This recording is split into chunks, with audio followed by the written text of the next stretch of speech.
تازہ ترین ویڈیوز کے لیے چینل کو سبسکرائب کر کے بیل آئیکن اور آل نوٹیفیکیشن پر کلک کریں تاکہ آپ کو ملے ہر اپڈیٹ سب سے پہلے۔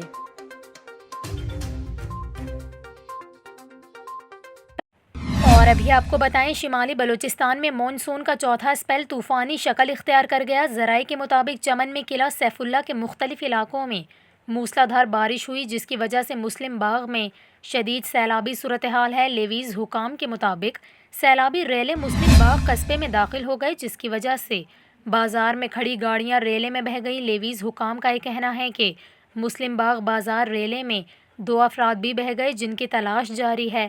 مسلم باغ میں ایمرجنسی نافذ کر دی گئی ہے، جبکہ علاقہ مکینوں کو محفوظ مقامات پر منتقلی کی ہدایات جاری کی گئی ہیں۔ بلوچستان میں ایک بار پھر شدید بارشوں اور سیلابی صورتحال کا الرٹ جاری کر دیا گیا ہے۔ پی ڈی ایم اے کے مطابق 13 اگست تک مون سون اسپیل میں گرج چمک کے ساتھ بارشیں ہوں گی۔